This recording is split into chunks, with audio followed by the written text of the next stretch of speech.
Hello everybody, welcome to the LJL official and unofficial broadcast of day 21 of the LJL 2022 Spring Finally Split. here. I will be your host for this final day of games with the regular split.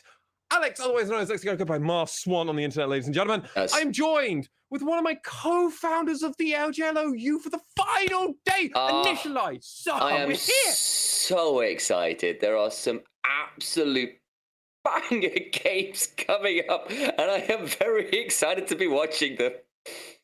I mean, we've got the other temporal, sir. You're here, Tom. Hello. It's beautiful. What a way to end spring. My two favorite teams will bash each other. Hawks will get murdered again. I thought he was going to say my two favorite casters. I was about to be really flattered, and then he just does that. You know. Come on, man. I can't play favorites on broadcast, but if I was forced to. Well, I did do I deserve that. That's fair. And I did do a slight faux pas. He was wondering if I would actually peak out at the first, and he was like, if you hit a 7 at the very beginning, I'm going to be worried. I mean, I think it started at a 7. Yeah. So, I mean, that's how it begins. Gentlemen, our first match of the day to take us over, because we must stay on time, it's going to be Burning Core facing off against Sengoku Gaming. Honestly, maybe the biggest banger of this whole day. Gentlemen, these are two teams with radically different play styles. A team that... Well, actually, I'm going to come to you, Initialize, because you've been writing about these two teams and you've got some very quick thoughts I'd love to run over very fast. For Burning Core, in the grand scheme of things, this doesn't matter standings-wise. They're locked in fourth. There's no way that changes. This makes a huge difference for Sengoku Gaming. And that's the really big one here. And Burning Core haven't really got any wins against teams above them. They're like 1-2 against Rascal Jesters. They're 0-2 currently against Sengoku Gaming. They're 0-3 understandably, of course, against DFM. Coming into the playoffs, yes, you're the fourth team, but you can't get wins against those top three. That's not what you need to see. And if Sengoku win today, they are locked second. Rascal Jesters are done for that Juggernaut match. Well, assuming they do also win that V3 matchup later, but we'll come on that one maybe in the post game to talk about for Rascal Jester. But I do want to talk about that because Sengoku Gaming seem to almost have this locked and loaded temporal second place. Assuming history repeats itself. And remember the last time these two teams faced up, it got faster for the side of Sengoku Gaming. It really did. Burning Core really looked like a strong contender. Both these teams tied second early weeks, but Sengoku have kept it up. Their glow up from summer far, far stronger than Burning Core's. It's lasted longer. It really is burning brighter. And our Samurai, the split, have really looked good. The Honey Show has continued. We've imported that from Axis. And yet, the rest of the members of Sengoku we weren't so excited about in the preseason currently hold the MVP record for the LJL and a whole bunch of other fantastic statistics. Who is this Jet guy? Where has he come from? I know. What is he doing to our league? Gentlemen, I'd love to talk more, but remember this one stat that I wanted to bring up just before, which I did bring up to both of you. Dragon percentage at 15, Sengoku 1.3. First in the league, Burning Core 0.5. I know which side these two teams might be playing against. Pick a bands here, gentlemen, take it away. Thank you for those stats as we do head into pick and ban for the first day. Huge difference in side focus for these two teams. Burning Core, notoriously top side focus. They love the Heralds. Bot side control is just not where they're at. For Sengoku Gaming, you heard it there. Huge priority towards their bot and mid lanes. And very understandable, honestly, Tom, when you're looking at Jet and Honey as your two superstar carries. Superstars as well, all across the board. Sengoku far more flexible than Burning Core. And with that R5 missing from Rayfaki, we might really sort of see the return of this Gragas Graves. I think Burning Core are probably going to play it through to the end if they pivot for the playoffs. I would prefer that. We're not going to talk about that, however. That's complete bait from Sengoku. I mean, it's a Burning Core. It is. We see the Graves takeaway, so we're not going to see that setup again. But the Zeri, the Diana takeaway, the ability to take over in bot, and the ability to dive removed. So what that isn't is it's not a Jinx. But considering you're going to trade a Thelios or Jinx depending on which way around it goes anyway, and knowing who this is into, the fact it is Honey who absolutely adores the Jinx, I think it's a fairly safe lock-in of Jinx plus good support or plus jungler, and then you're into, and then he gets the Aphelios, which is one of the champions. Even when we had more doubts than we did say this year, issues aside potentially, we always thought his Aphelios was the best of his bunch when he was struggling even more than perhaps he has done this split occasionally. But once in trade, is going to get his Lee Sin. And Temporal, I don't know if you've watched Once's Lee Sin at all. I am a but fan. It is truly terrifying. It is absolutely fantastic. We've already done our sort of montage for playoffs voting as Jet will get the Vex to deny All the aboard the Ari. Vex breast, baby. I love it. It's fantastic dive pairing with the Lee Sin. Once so good on this pick has already made its way into our montage once or twice behind the scenes there for you. And it does mess with the Ari. It's not the greatest in 1v1 as the Ari, just so many options on the approach. But in the team fights, the Vex gets a really easy counter dive, loads of extra passive damage. And you're right, the Jinx Aphelios trade is the flavor of this draft. Both teams dancing around AD carries. Zeri and Caitlyn removed, so the extra picks that could sort of escape that Jinx Aphelios are gone. And with that, you generally don't take the Aphelios first, so Burning Core delaying Sengoku onto their AD carry to try and force something new, to try and find an extra angle in this draft. So, potentially looking here towards the Viego, which honestly, when you're into double dive, I quite like. Viego has got a really nice play pattern into divers, where of course you kill the first diver, you steal their body as people, then try and follow up and save them, and you can turn it all around. You've got Vex, you've got Lee Sin, two people who quite happily take up, flawless as Lee Sin, infamously famous. I heard that cackle and I know why. The LJL and it's synonymous, baby. Imagine some really intricate draft trades in the LJL, and then unfortunately, dash your imagination because it's always, we could just jam Nah here, I guess, and that'll probably be Jace Camille bans to shore up Paz. Oh man, okay. I mean, don't get me wrong. I think Nah is a better blind pick than it was at parts of last year, and we were doing it anyway. For sure. Right? Hullbreaker made him a bit better. I think some of the people that were quite good into him aren't quite as bust anymore. Irelia is probably still dangerous. Let's be real here. And Ray Farki is the kind of player to bring something like that out. But otherwise, I feel like it is easier to blind pick. You don't necessarily lose lane to the point where you're out of the game. But it'll be interesting to see how it goes. I think the Darius pick, apologies, let me get my terminology correct. It makes a lot of sense into Ray Farki, but it does leave the Camille, whereas it's very much pushing Enchanter supports that are taken away from NT, whose Karma is pretty notorious. And of course, Renata Glask is not someone you necessarily want to handshake with hyper carry matchups. Absolutely not. It ensures the dive and it pushes all the way through. Those hyper carries really do one-shot their team with it. And you mentioned the Camille. I really do think this is a lock Camille in. Lock in that AD carry, the trade coming through. Sengoku don't want to give up their R5 for an AD carry. That would be a pretty weak, not much flexibility in the role compared to something like your support, which has been left. Favorable matchup later on. Even though the Nautilus is shown, you want your support to attack your enemy AD carry. So it's not necessarily a lane versus lane pick. You instead want the entire 2v2 dynamic to come through. The Gragas, we're running it back. Ray Farki will be once again on his okay. So there's been some conversation about Samira potentially returning, but I would rather not see Yuki on it with this comp as it is. I don't think it'd be easiest to stay alive. Zaya, on the other hand, has been starting to reemerge, but in the end, it's still going to be the standard Aphelios trade. NT's Blitzcrank is an old school pick, but again, would be very entertaining. Braum as a bit more of a defensive option would also make some sense, but of course, still some hovers, so I'm going to wait until this is going to, this is surely going to be Leona or the Blitzcrank. Blitzcrank, a little extra, in my opinion. You've already got the dive coming through. That makes a bit more sense. The Tom Kench, now in his new form, can dive forwards nice and easy and start some of that small unit fight, those scraps across walls in the jungle, in your choke points, can form that engage there rather than just being the linear, I'm going to eat my AD carry Tom Kench of old. For me, eyes on these mid-jungle duos as well, because a Viego and an Ahri that get ahead can be very oppressive from Darkness, lots of pick potential. But then again, Vex, Lee Sin, that is a lot of dive that can certainly get things rolling for these carries in the bot side as well. So I feel that's where eyes have to turn, because Gragas versus Nah, unless it is full squishy AP Gragas, which I mean is very fun. No, it won't be. It won't be. I know it's not. A man can dream, Temp.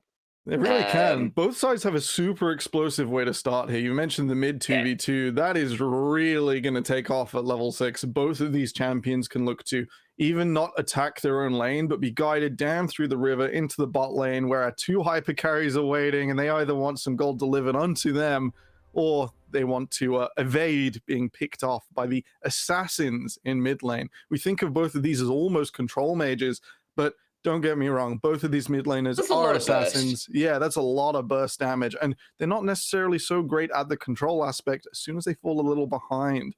So these sort of new era mages will have a lot of questions to answer, particularly as we go later into the game.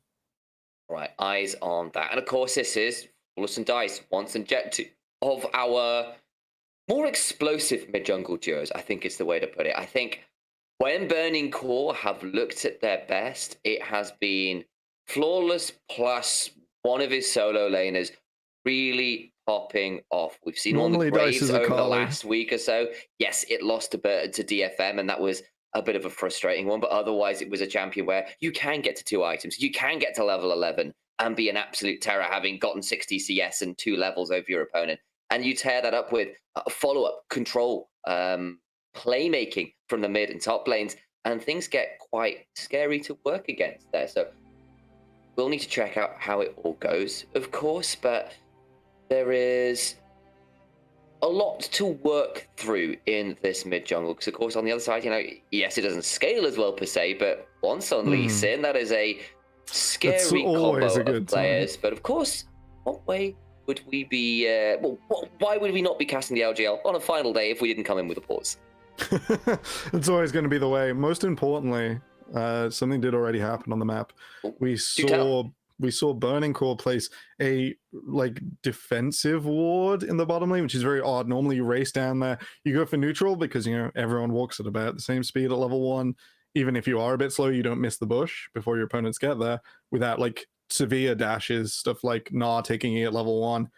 And that's not happened. But Burning Core just placed a defensive ward in the first bush, no chances, no extras, and it just means we're going to avoid that deep 2v2 at level 1. Lots of numbers, my brain not quite there yet. All of that. And this is a complete stark difference. Normally Sengoku have invaded or made a play at level 1, and this time they're just going nice and neutral. Even those mild invades, normally some proactivity, but not today, and Burning Core have marked for it as well. I'm just checking to see whether we've got any notes about what the pause is about, but as yet, I don't think we're hearing too much. So it's just our beautiful faces for a bit, and we might be podcasting for a little bit here until we work out what's going on. See, with it being very much the start of the game, suggests there's probably some peripheral issues, just getting some things clicked in as they should. And literally the moment I speak about it, we're back onto the rift. So we'll call that an anti-curse, I think is the way we'll do it. And right now, as it stands, just a little bit of fighting over that early vision. You can see the ward over by the Raptor pit as well. You called out that early lane ward. See whether it plays off. Fujimoto's already got the sweeper though, so will claim the ward on Raptors. And that will at least prevent an easy kind of follow on whether Flawless has gone for a full clear or whether he's skipping a couple camps. They caught the ward in the bottom as well. NT scoped that one out, so a bit of extra experience here for each of the supports. Sengoku will have confirmation that Raptor was worth clearing, and while it's not vision, it's still worth something at level 1. It's still that extra knowledge, and with that once, we'll go and counter invade here. This will be the Viego falling behind in early levels. The Lee Sin not so concerned. Gragas will likely have the push in top lane, so this is likely once coming up at about 230, level 3 on this Lee Sin. Big trades early on onto NT here as Fujimoto gets rooted, has to flash away. First blood to NT, but now they're in danger as Flawless was here. He'll flash away from the Spectral Maw, can't quite get the resets. Flash away from Yuhi. Can Flawless finish the kill before the Abyssal Dive comes through? Flash! Blade of the Ruin King gets that one, secures the soul, and will run NT down as well. A double for the jungler. Sengoku overstep. So much for denying this Viego in the early game. He'll lose his top side, but the cost definitely not worth the trade. Flawless picks up 2, and with that Burning Core reverse their early game 2v2 loss. All right, well, first blood did go to Honey. The wave didn't up in tower, but honestly, Yuhi surviving, getting to stay in lane and at least push the wave in is fantastic news for him. You got your key carry, Flawless, this man, this myth, this monstrous import who has at points been seemingly unstoppable in the jungle and other times very mortal, honestly. Getting the turnaround counter gank down here was such a big deal. Such a big deal. The stun comes through and you just see the flash forwards from Honey enough. If he had maintained that flash, a little bit more damage going through, then Yuhi falls here. Yuhi playing it to the limit, flashing away himself to deny the rocket back over, maximize damage, because they know that Abyssal Dive could spell absolute disaster. But the reset, more than enough. And once Viego gets one, even in early levels, more than enough to help push out the lane and completely catch up to once in CS. Flawless realizes there's a level advantage here. I think Flawless could potentially still duel this. You can get a little bit of support coming over. The Sonic Wave does land, and now what is going to play out? Because of course Flawless no flash could be in trouble. Gromp re-aggroes onto one, Spectral more away from the Tongue Lash, and he'll extricate himself and have a Jets coming down. Will Dice come over to respond? There's the Gloom and Doom. It's very much doom for the Ruined King. Shut down onto Jet. Little overeager on the invade. I think you have to take the blue buff and leave. A little overeager indeed. Maybe Flawless not expecting the roam, as we see Jet did have the wave crash into tower, but none of it goes down. Even though the Scuttle Crab was there for a bit of extra speed away, it's not enough to get Flawless out of the danger zone, and that advantage returned. It's going to be a Sengoku Burning Core of old initialize. It's going to be absolute war all the time. Both teams won't let up from this early game as these picks are now scaled massively ahead of normal time. So a little bit of a heads up from production. Apparently a bit of a cheater recall coming in from Jet, who did a bit of a cheeky reset into the teleport to come back in and caught Flawless off guard, but he's going to come back into mid lane. Remember, there's no flash, there's no TP. Charm and Spectral Moorland, and the Orb of Deception brings down the Yordle in the mid lane. Big pickup for Burning Core. Huge. The cheater recall might have got Jet his Dark Seal ahead of time, but the only disadvantage to using that teleport early on is when your opponents recognize it, you become much more vulnerable to the next attack. So now without that teleport, Jet will be missing a few waves of farm, and Flawless just grabs another assist. This Viego, so active in the early game, we have to be a bit concerned now. If this Viego gets out of range of the Lee Sin, it's going to twist that mid 2v2 we mentioned out of control, and Sengoku might not be able to keep up. And of course, you can see Want is currently ahead in a couple camps right now, of course, because there was the slight invade that got punished a little bit with some cheeky resets from Sengoku, despite pushing lanes, etc., etc. But there are actually still topside camps plus Skull Crab spawning, which should potentially allow Flawless to catch up. Of course, Want is going to get to that crab early, and he himself notorious for invading at all given moments, particularly last year. See whether he might want to go in and potentially threaten or at least frustrate Flawless, as NT's gone for roam and is now on vision, so should be spotted out here. Should be spotted. By using that dive, you shorten your roam length, but, you know, he's not going to dive into mid lane just yet. He's still 5 seconds away on that one, so we'll just ward up. We'll walk away. And I'm excited to see sort of the NT of the first few weeks back on his Tahm Kench. It was so good. And it really, really looked powerful. Did drop off as the weeks go on, but with that hyper-scaled Viego, with Ahri looking more and more empowered minute by minute in this mid lane, it's probably going to be on NT most of all to help Sengoku through this mid game. A 3v2 developing in mid. Neither team knows the other is there for sure. The difference there, of course, was Flawless had level 6, once did not. So you got the man advantage, but the difference in ultimates there could be pretty dangerous. Dice and Flawless continuing to hunt around. Second ward is spotted. Fujimoto's up here. We got an early Drake around. Remember, Sengoku with the highest of that early Drake control here in the league, and Burning Core just not a priority. And with Herald spawning in about a minute, I wonder whether Burning Core might look more towards that. You can see there's the cull on to Yuhi, who got that off an early reset. Instead, it's just Flawless and Dice continuing to be what Flawless and Dice are, really. That kind of mid-jungle 2v2 that looks to be forever terrorizing their opponents. It is like that terrifying 2v2. It's like they do get proactive, and as soon as it gets down to a 2v2 skill check, that's maybe how you know the Burning Core are in there. Oh, great push bait. But Yuki and Fujimoto reading it so well. Patience. Honey might give the game away a little here. The double recall comes through. They're instead going to use this time where Burning Core is still worried. They think Tahm Kench still might be in the bush. Yuhi a bit more confident. They'll get the better reset just by a few seconds. And with these objectives coming up, you see the red pings onto the Rift Herald.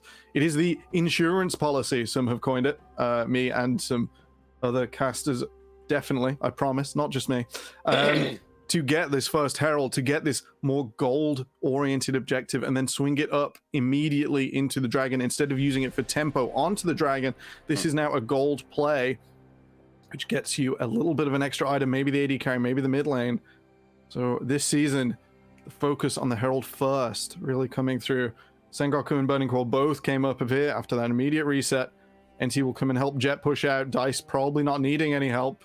That Ari so Paz is good. Nahbar though. That's a lot of Mega Yeah, Nah it's a charge lot. coming up.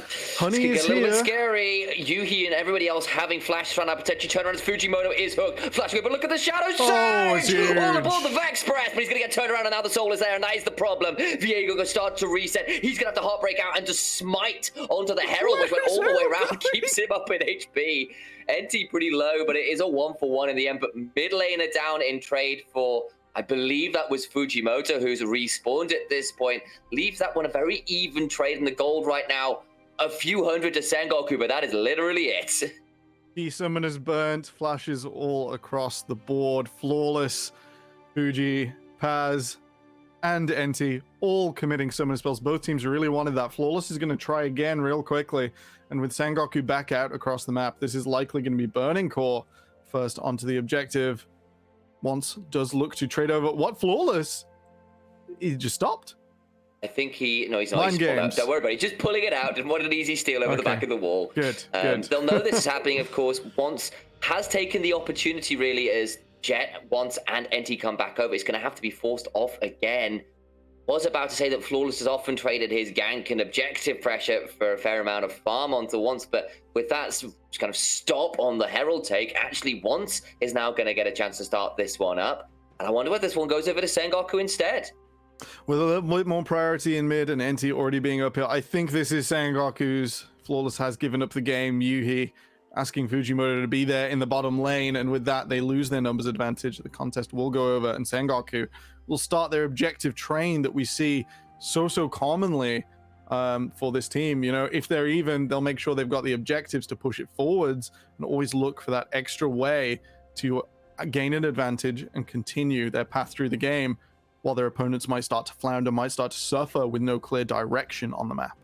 It's a close early game. 200 is the gold lead to Sengoku, but finally we might have something like break that open just a little. The Herald and infantry, of course, it wasn't traded for anything like early plates in the bot side, which is often what we've seen as a counter punch to the Herald being taken. But right now that's not been the option. Honey stuck around. The slightly offset resets from the side of Sengoku off the Herald, and that will hold them a little bit in minutes to come. But right now it's a very even game. Early Dragon, of course, still alive. Not the earliest Dragon take ever, but it might be Burning Core that are thinking about starting it up. But they're going to pull away and maybe try and catch someone in rotation. Once will be there. Turnaround is what we have to be afraid of. Abyssal Dive does land onto Flawless. Shadow Surge is pretty well buffered out of with the Heartbreaker. It's not going to be enough. And now Jet is on board and online. The Vex Press gets rolling, but no more required. And they'll take the pick onto the jungler and they'll go over towards this Dragon. It's no doubt should be first Dragon. We had it highlighted to us by production that this was an easy to execute comp from Sengoku. I completely agree. It is just so nice and easy for any Dragon's Rage to come through. Any Lee Sin kicks will lead into something like the Abyssal Dive, and with that you've got the rockets from Honey, you've got Paz on the Gnar. The lockdown can be chained together so easy, and Jet has a almost point and click ultimate instead of the normal skill shot for this Abyssal Dive. We'll sort of see it come through here. Flawless tries his luck against Once, only sees Once at this stage. NT appears after he moves forwards, and with that Abyssal Dive, everything lands. The Lee Sin Q, the Vex are all on top of each other, and with that, Flawless immediately removed them from the Dragon stance. So many ways to just pounce on people from off vision with those three champions, and they even up the kill score. They've got themselves about just under 1,000 gold lead. Of course, it's still a scary game. You've still got Flawless with the aggressive build onto the Viego's. Not gone towards the 24s, gone towards the Divine Sandra. So actually, I take that back. Maybe a little less aggressive, but rather it has played it aggressively and managed to get themselves a fairly impactful early game, but about a minute until those plates fall and we're hitting mid-game proper. And I wonder if this game stays at the sort of state that it's been. I don't know who I favor. I suspect, as you said, ease of execution suggests Sengoku, but still a lot of pick opportunity for Burning Core. It's ease of execution as long as they're ahead. I think if we're behind the split cooldowns here, the ability to use lots of them offensively and defensively may create a little bit of a communications issue here for Sengoku. So it's not all smooth sailing no matter what. If you're going to press R at the same time, it's fine. If it's not, it might get a little bit destructive. If you kick away the person Vex wanted to dive to you up front and betray your teammate, it can, I can see that. Like, there was like the old anti-synergy between Orianna and Gragas that was a thing for a little while. Yes. So, it can be absolutely beautiful. It can be absolutely horrifying in equal measure. A little bit of coordination required. Herald was summoned bot lane for some more gold into, unsurprisingly, Honey's back pocket, who has had a slightly quieter game thus far. But I'm expecting the Honey show to start after this prequel, this warm up. Exactly, the Honey show is about to come in. We're just in episode 2 now, Sam. Exactly, he's been a sort of mysterious background character. He's about to become one of the protagonists very shortly. He might be in a lot of trouble as the ward just got replaced. Oh no! Oh, he doesn't know. He's backing away now, but he's got a flash. He's got a cleanse. I don't think he's going to have enough. Here comes Flawless Fujimoto trying to turn this around. Shadow Surge misses, but Wands kicks him straight to the wall. Teleport coming through. Flash is too late, but now Flawless and the rest of the team trying to get hit, but the teleport is too late. The tower falls down. It's a 2v4 in the bot side, and that will be another man falling. Sengoku get off the dive and Burning Core. It was a little bit of a sloppy turnaround. Too little, too late from the Burning Core side. The flash, not enough. Fuji not able to pull off the hero hook. And with the Devour to take away all of those cooldowns, loaded at least in the only chance for Burning Core to get something back out of that fight, it's too little, too late. Yuhi falls, and Sengoku will continue their domination on the bot side of the map. That was half a second before Burning Core could potentially get a turnaround, but that ward just doesn't work out. Look how close this is. Like, I'd prefer Fuji to just flash here and get the maximum range, go for the maximum hero play instead. It's too little, too late. Once has already taken down Yuhi. The teleport denied. Honey gets excited, and with that, the tower goes out. And you just see, like, they push forwards. 2 kills taken down in swift fashion. We'll see Mythics come through across the board now. You get Trinity Force finished off for Paz. And with that, Sengoku kind of have an open map. They can now lead instead of follow or even interact with their opponents in this next max row play. I'd like to see them take down another tier 1 tower, get a stable assignment, look for that second Rift Herald spawning, but not forget about the Infernal Dragon, only a minute away. Jet. I don't think he's going to be flying anywhere anytime soon. He'll try and flash out, but there's just nowhere to go. It's another kill onto Flawless, who's been playing pretty stellarly so far. Nice charm, forced to flash out from once with the ward hop down, and they can't get the tower, but they'll take the summoner, they'll take the kill. That is a little bit uncharacteristic from Sengoku. They go a little bit too far, a little bit too fast. Huge props to Flawless. He saw that one coming a mile away and prepared his flash stun way ahead of time. With that, Jet, no time to react. Sengoku will still have the priority onto this objective. They've left Honey in mid. They'll keep Yuhi pinned. It doesn't look like Burning Core will get back out of their jungle. Honestly, I think that's been the big difference for me, honestly, this game. Is like, yes, we've seen some good picks from Burning Core. We've seen some good proactive attempts into various lanes, but Sengoku have been the ones that have converted those into objectives and managed to force Burning Core off objectives when they've tried to do the same. So I think that really has been a big difference maker, and it's what's led to a lot of this gold lead. It's what's likely to lead to this mid tower unless Burning Core can find a way to defend. Nice Gale Force puts once in a difficult position, but the Flame Choppers coming down mean Fujimoto goes down as a kill as well to Jet. There's a second charge in, and Sengoku get a lot of gold out of this unless Ray Farki can find a very extended engage. The Herald coming forwards into mid just pushes Burning Core into a rough position. One more wave, and that means Sengoku get a free rotation. They could just wait at the jungle entrance if they wish. Burning Core now having to come forwards into them. The teleports out to top side. Burning Core are going to trade. They are not going to contest it. This is so rough from Burning Core. This is a losing trade no matter what. And the thing is, I don't even think Burning Core have played badly, if you know what I mean. There's actually been a lot of really good initial steps. but the ends of the plays have not quite worked out in their favor. And you can sort of see that's actually pretty good from Yuhi to drag Want's way back, but Fujimoto gets interrupted before he can lock the Lee Sin down properly, and he gets turned on instead. The Herald gets a second charge. It goes into the Dragon, and it's respect to timers, respect to when you're making the big plays on the map, that you can get something out of it that's really getting Sengoku more and more advantages. I'll harp on about it again and again because it has been the difference maker. It has. You can even illustrate it with that mid play. They catch Yuhi, they don't finish him off, but the absolute team fight to just come forward, push that advantage.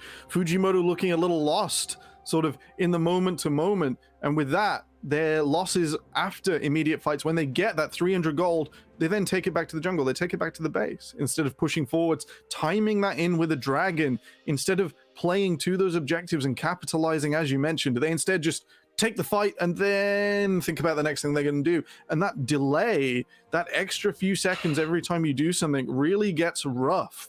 And when you get to this level of play, you have to push something forwards, because if you don't, your opponents definitely will. Yeah, I mean, I'd like to add more to it, but I think that's pretty exhaustive on the front. I mean, you could see Burning Core trying to turn things into objectives, like around that initial Herald, right? Like, you could see the thought process. Just, I think Sengoku have been better at contesting that, whereas I don't think that's been true in reverse, where Burning Core have often had to give things up. They might be able to punish here as Enti is forced not to go over the wall while Want is caught on the other side. So much C. Cask brings down the blind monk. Enti had to flash out of the back of the put, so you take the jungler down, but there's nothing really to trade it for. And Paz and Honey will just walk this wave into mid lane and take a tower in trade. With Jet covering top, that is a okay play for Burning Core. You're never not going to collect the bounties there. You're never not going to collect your free money. But as soon as they do, it's traded for a tier 2 in mid. Honey in position to take that objective and a jungle away on the bottom side. So even though Sengoku take a losing play, even though we cast a curse them and they're in position with nothing to gain, Sengoku keep pushing forward. So he should be okay. The tier 1 still standing. Okay. Burning Core, if they extend into that, they are giving up the rest of the map. And with Baron on the map, that is a risk that would come to fruition in a few minutes. Very much would. And of course, there's double teleports available, Paz and Jet. So there's very easy ways to turn that around. And yes, you've got a fair amount of burst at this point, but you've already got the Heartbreaker on cooldown from attempting the plays on top side. So a little overeager, but I see the attempt there to punish Honey, and it forces a slightly awkward reset, but gets out. And of course, he's actually got a bounty to his head some way, somehow, despite being 0.5, purely off the gold and objectives managed to accrue. He's got about 1,000 or so, just shy over his opposite number. Elsewhere, it's a little closer, but you can see Vex similarly about 1,000 gold up. And actually, I take it back, it's not closer. It's about 1,000 every lane. It's across the board from Sengoku. I called it the coast to coast. Flawless the exception is what caught my eye and maybe overstate my case. I think the recent gift of even more kills onto this Viego sort of breaks that open. But if we imagine they hadn't got those extra takedowns, which haven't turned into anything else and wouldn't have massively changed the shape of this game, it would just be Burning Core suffering across the entire map. Sengoku timing in with objectives leads to this sort of coast-to-coast playstyle where they take the Herald, they use that, they get some extra gold, they take the Dragon, they take that, they move forwards, they rotate their vision around, and it is much simpler to move like the map across this. I am being a textbook. Take it away, Initialize. Look, the reason is because I wanted to take us on a tangent, bit of a trip, if you will, considering it's coast I like to coast. trips. Does that make, in this analogy, does that make Tom Kench the RV? Yes. You get inside. It's like some sort of magical school bus, like some American TV children's fever dream. Yeah, look, it's a Miyazaki movie that's just gone horribly wrong. It's the cat that's supposed to turn in a bush. The cat bus at home is just a catfish bus. No, it's a catfish bus now. I don't know if you've all seen the Kirby trailer, but I'm imagining something like that where Tom Kench just eats the car and then his ear opens. It's like, get in, Can you imagine kids. the horror? Just a child being like, it's supposed to be a magical journey. There's the RV, but it's not going to be the best journey ever. Someone get your passports out, because that is a horror story. Oh dear, time to reset this one. Dice gets 2, and with that, it's journey over. Time to go home, back to work. Burning Core, go and grab the Baron. For all of our criticism of them not timing in with anything, a moment of pause for Sengoku turns into the Baron here for Burning Core. They managed to get in. This isn't a particularly late Baron. They're going to attack this one nice and early. a clutch hook from Fujimoto really chained together everything. That meant Honey didn't get a single auto attack off after being locked down. And if your hyper carry doesn't attack, if your mage in this Vex does not manage to get out and get cooldowns down, amazingly, your team will not do very much damage.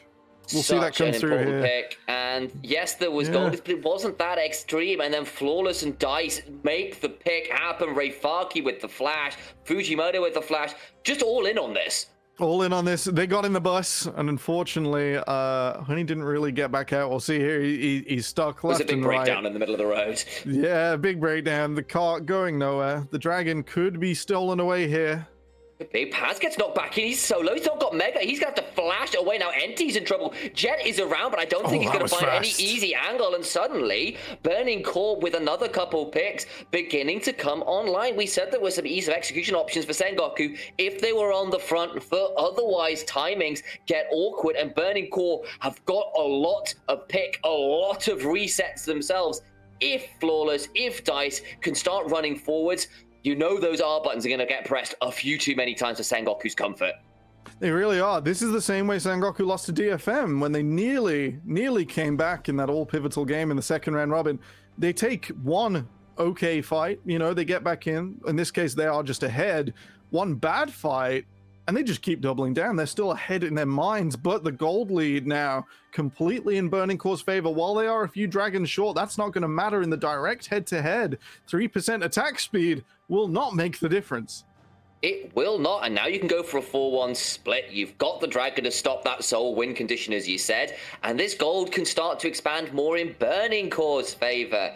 And that is not what Sengoku were looking for. It was looking so crisp, so controlled against the Burning Core constant mid-jungle aggression. And now, finally, they fall to it. Finally, they're starting to drop down in some of these structures. And that standing gold going back towards Burning Core extends the gold lead up to about just over 3,000. It's not small considering we thought they would be down by 1,000 each across the map, right, including the jungle, not very long ago. So no small feat here from Burning Core. They took a fantastic fight. And with that, they are well and truly back on the map. In the next few minutes, there will be a bit of a lull state. The Baron buff just about to wear off. The Dragon not long taken. And with that, it's on our teams to get a bit more creative if they want to continue pushing across the map. Look at that swing. Oh my gosh. Thank you, you, hands up if you want to. Scream louder if you want to go faster, basically. Roller coaster references about, just like you can see it going right down towards Sengoku and then a massive, like, precipitous climb up back towards Burning Core, who are now firmly in command of this game, and a lot of it being led by the man on your screen right now. Flawless has been so active over this game. He's got a Randu in zone. He's got a stopwatch, surprisingly tanky. And if he can start resetting, and feels like he's going to get a few opportunities to, Sengoku needs to be very aware and have some contingency plans to deal with him. They really do. It's sort of a bonus to the Sephilos. You mentioned the Sundra coming through. It is so offensive because that double armor penetration on loads of percentage-based damage here from the Viego just does so much. And with the execute on top, he's already got those other conditions built into his kit. So a bit of penetration, a little bit of tankiness, and it's more than enough for this Viego to be a threat for squishies and tanks alike. And in this game, we can see huge score lines for everyone, bar Fuji, across Burning Core. Just means that there's going to be so much extra gold on these carries, so much damage and threat against this Jinx, against the carries of Sengoku. These next few fights, these assignments in the lull state, that creativity phase, or the ability to just sit in your lane and do nothing. Yeah, either way, it will define the next few minutes. And if Burning Core aren't challenged meaningfully, this may well be the game ending within the next 10. Of course, eyes on Dice as well. He's pulled off what Nymera considers actually a staple on Ari. The Magi is so key to getting you even more pick, getting you even more snowball because of how easy it is to get involved in fights with Ari at the minute. Very easy to stack up the book and stay relatively safe as a champion. So I think it makes a lot of sense when you've already got the pick, when you've already got the Blighting Jewel as well. You are pretty much online. You CC a target, you can absolutely help delete them. Set up for a Viego race setup, set up for your own setup. And with 3 stopwatches and infantry, you're feeling very happy to burn those offensively, coming up to either this dragon or probably more likely and more preferably the Baron in just over a minute. Just over a minute. Burning Core will be keen to deny soul points from Sengoku. They don't want to let them go to that next check where the Burning Core will be locked into attacking that Baron. It sounds weird to say they'll be locked in and forced to do things from this far ahead at this stage in the game, but that is the Sengoku insurance policy they stacked up in those first few minutes, acquiring that Herald, acquiring those dragons. Burning Core couldn't have magically snapped their fingers at the time, and that is the main way back in for Sengoku here in the next few minutes. Burning Core dancing around the river. They will look to see Sengoku make the first mistake, to let Fujimoto get that clutch hit, to let Dice approach in the moment to moment. That is where this fight will no doubt start. Paz moving up now. The Nar bar is nearly full. Eyes on the Nar, eyes on Once, eyes on Jet. These players, if they can coordinate, can absolutely find a monstrous engage. The problem is the river is so dark. Once has found another angle, though. Can he get towards someone important? Dice gets a little bit chunk, but Yuhi has moved over towards the honey fruit to top his HP bar up. Not the best combo in terms of pure DPS for Yuhi, but he has got himself, or had himself, grabbed him and the Inferno for lots of big ultimate options. Instead, it's going to be Dice hopping forward, forcing a flash out of Once. Now they're going to try and get in. He gets kicked back, does have the stopwatch, but he's going to be in so much trouble. The Abyssal Dive is timed perfectly. Shut down. That goes to Jet. Flawless having a heartbreak, Roy, and maybe this time it is Burning Core that have overstepped. The resets come through for Jet. Fuji falls as well. Yes, they get the dragon, but they'll see the Baron a little too eager to get on the jungler. Once punishes in a great turnaround. A little too far, one step over for Dice, attacking at once on that flank. A little unnecessarily will allow Sengoku an angle back in. It really is, and that Medjay Soul Stealer now looking a little less full, a few less pages to this Ari's name. We'll see it start off here. Once shows, Dice immediately commits, eager to find the fight, despite that everyone else being nearby from Sengoku. And with Once so clean on this Lee Sin, we've seen it time and time again. The kickback into the team will enable the pickup here. That will be the Baron for Sengoku. And we've got a game on our hands, Initialize.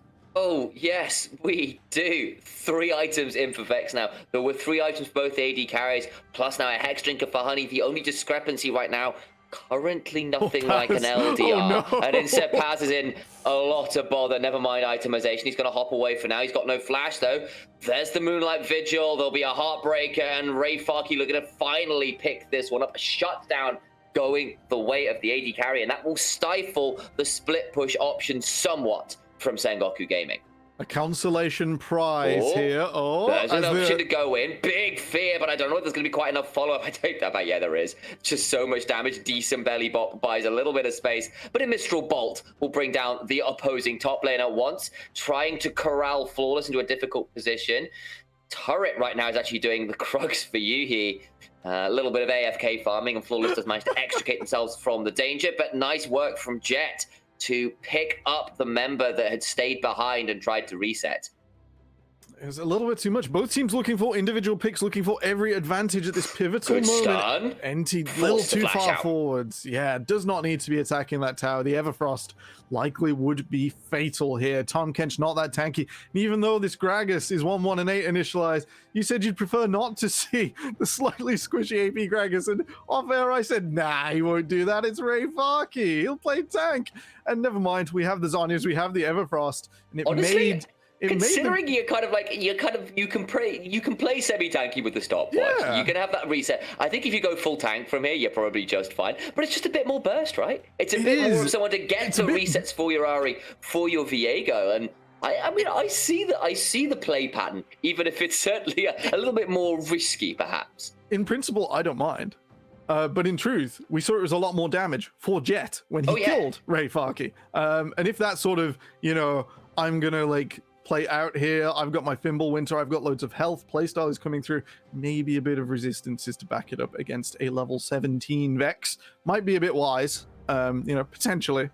Potentially, you can see a little bit more health might not be a bad idea here and maybe there's cooldown boots a little bit much.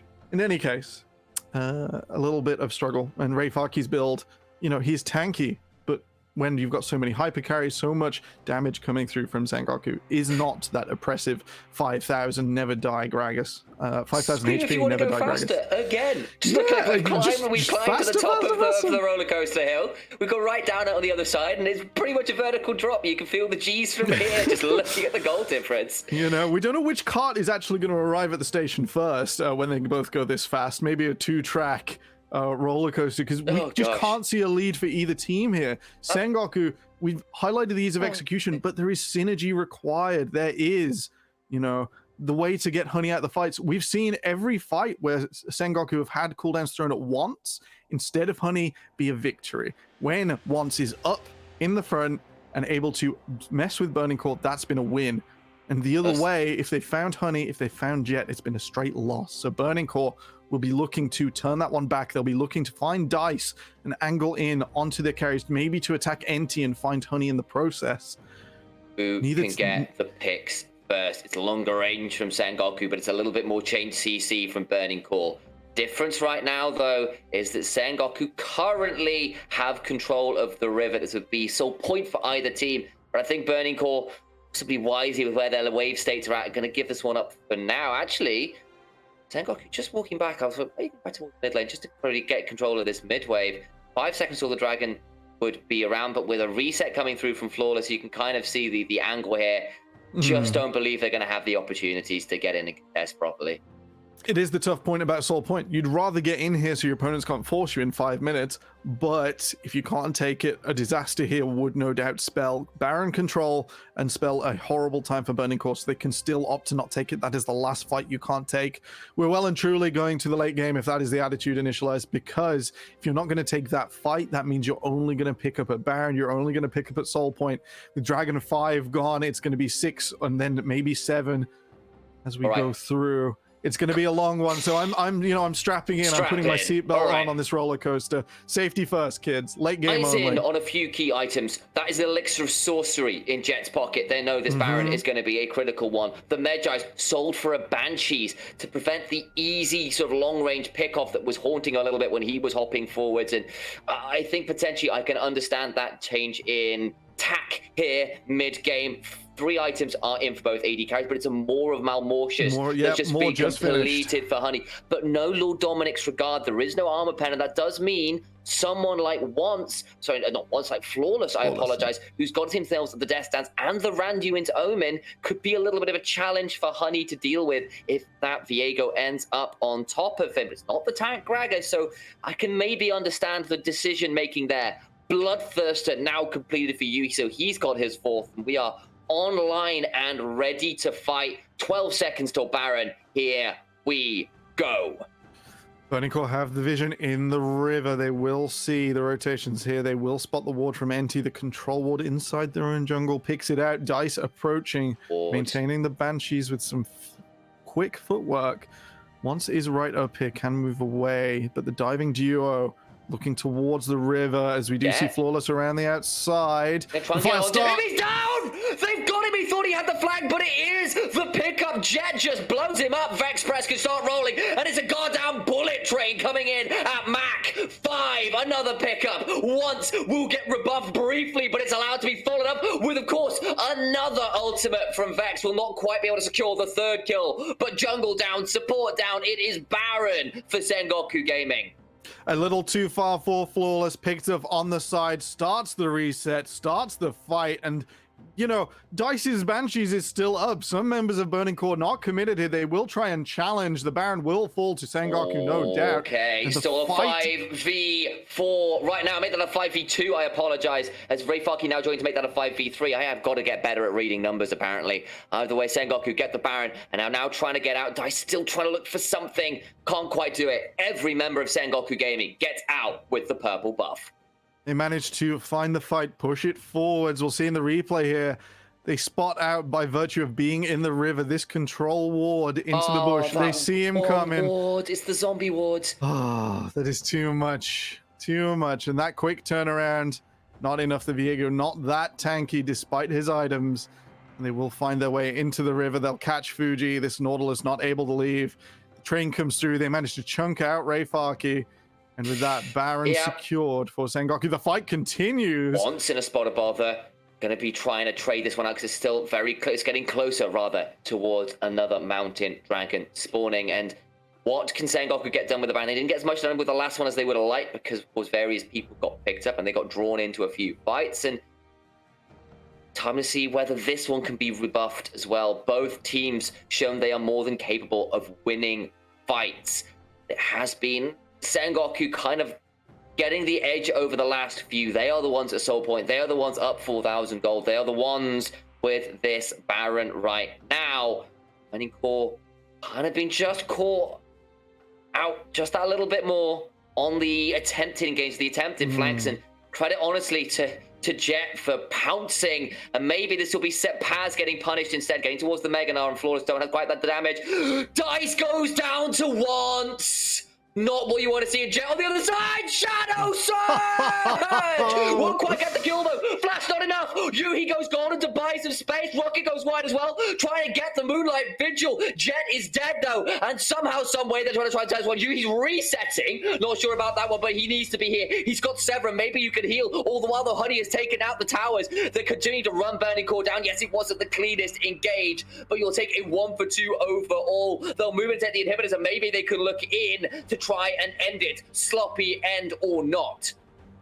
Burning Core fall a little bit short of a Huang Fang maneuver. Sengoku burn through the base. They continue to burn through carries. Flawless will be delivered. To the Flame Chompers. What a nice little play. Yuhi steps forward. Yeah, you have Severum crescendo, but the only thing being severed is your own damn head. It's a decapitation at the end of it all. Burning Core played their hearts out. They played to win, but in the end, it was Sengoku Gaming who were just too clean around the objectives when it mattered. Much closer than we expected, but not Burning Core, not today. They fall a little short in the late game. Their approach made difficult, and Sengoku turn around, they capitalize, and they take down Burning Core in swift fashion after a lengthy mid-game. You can see where Burning Core has got its strengths. You can see the strength of these players, the caliber of these players, but it's just a little bit of the momentary decision-making around some of these objectives.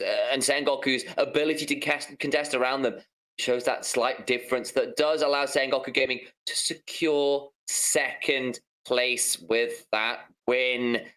But to a break. When we come back, we'll have ourselves an analyst desk. Well, Mass One will, of course, be joining us.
And we are back, everybody. Mask 1 initialized temporal, gentlemen. As you see right above your lovely faces, it is a Sengoku Gaming win. 3-0 they are versus Burning Core. And while their first showing was very much an even matchup, second matchup definitively Sengoku Gaming. I mean, this third matchup delivered excitement more than anything else. Did it not initialize? It was exciting from really minute one. It really did. And honestly, credit to Flawless for trying to make things interesting. The early counter gank bot side to punish Honey and Fujimoto going aggressively in for the 2v2 plays. Gets him 2 kills. He then gets punished on a slightly cheeky reset from Jet teleporting in on some weird recall timers. And then he goes mid and gets some kills there. And you can sort of see that there is a plan in action. It just doesn't lead to them actually snowballing. It just keeps them in the game. Things kind of got a little bit scrappy, I think. Well, I'm going to pull you in. I'm going to pull you in because Temporal. Sengoku Gaming didn't do their normal thing, which is kind of where I'd like to actually kind of lead this now, because Flawless tried to hold the ball for Burning Core. He got a lot of the early kills, a lot of the early got first mythic in this whole matchup. But, well, first mythic on the whole rift, rather, should I say. But Sengoku Gaming, they still had priority over the mutual objectives around the map. And even though that Burning Core came out on top in bot lane, first Herald went over to Sengoku Gaming. Indeed, we didn't see sort of the stat we had is 1.3 dragons at 14 minutes. That means a third of the time you got 2 dragons, the other 2/3 you got 1 dragon at 14 minutes. So we saw them pick up that 1 dragon, which is like, the base, that is the base minimum for Sengoku. We didn't see them accelerate, didn't see them go the early dragon just with a tempo advantage in bot. That broken by Flawless is 2 kills, early pickup to reverse their aggression. Maybe it was what they were looking for, but they adapt away and instead they go the Herald first and do the Dragon. That sort of insurance policy is the best economic play at the moment if you don't have that early advantage, which Sengoku have been pushing for in the early game. So with that lost, they do adapt, but it did mean that Burning Core got a lot on their plate early on and quickly. Now, gentlemen, we could wax lyrical and do a recap for point of this match, but I don't think we're going to be greatly serviced by that, because I think some more important big factors for the region and the league have come out of this match. Sengoku Gaming have secured second place in the LJL. Temporal, this is huge for them. Absolutely massive. No more crashing and burning halfway through a split for Sengoku. Instead, they get to the Juggernaut match. I think they've looked the most competitive against DFM. It's either them or Rascal Jester, who seem to have a bit of a number against them sometimes. It's Rascal Jester's managed to convert it into, let's say, a win against the full DFM side. But I think even in Sengoku's losses, they looked pretty convincing in moments. So this is the most exciting Juggernaut match for me, because I think Rascal Jester's, it'd be a close match. It's also a rematch, one that we've wanted for a hot minute. Sengoku, Rascal Jesters. Sengoku was the 2020. It was 2021 for Rascal Jester, right? Like the teams at the top. Those teams that if there was going to be someone to kind of try and take the crown off DFM, Sengoku are right up there. And in fairness, with the fact it gets decided on this last day, it's got to be a huge sigh of relief for them. Frustrating, I'm sure, for Rascal Jester, who's done very well this split, but a couple of those mid-split slip-ups that kind of cost them some wins. The head-to-head against Sengoku going to cost them a little bit, and rightfully, Sengoku are second here at the end of our regular season.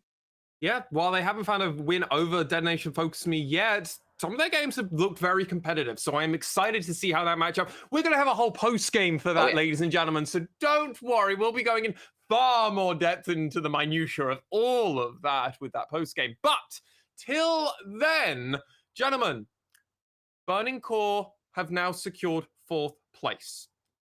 We know now Rascal Jester is 3rd. Assuming, actually no, Rascal Jester is 3rd now. They are, locked in. Sengoku Gaming, 2nd. Dead Nation Focus Me, 1st. We're starting to see the overall line of this, and I want to throw it before we go over to the break, gentlemen. Are Sengoku Gaming potentially going to play guard post? Regardless of the outcome of that Juggernaut match, do we expect our third or fourth place team to maybe make a long run all the way to the finals or not? Initialize, go for it. I think Burning Core, you can see the hints of greatness in there.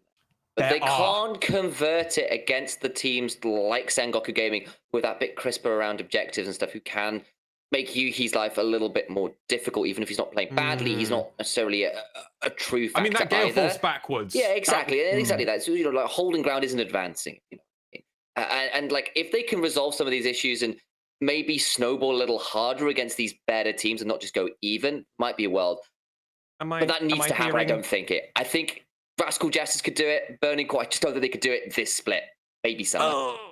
Not so good. Tempura, what's your thoughts? It's been a huge glow up for Burning Core since last summer. It has been an You know what? absolute That's very dynamic change. I'm getting greedy. We can't go from last to first that quickly. I don't think you should, frankly, either. It's not really sustainable. But Burning Core have come a huge way, and we can't undercut that by, ragging on them too hard. They're not only not 3 wins anymore, they are in playoffs. They are the middle of the pack team. They are that gatepost, as you mentioned.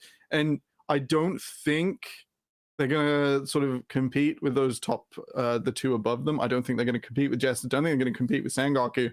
And I think instead of Sengoku playing gatepost, this now sets up for a greater clash. After DFM, most likely win that Juggernaut match.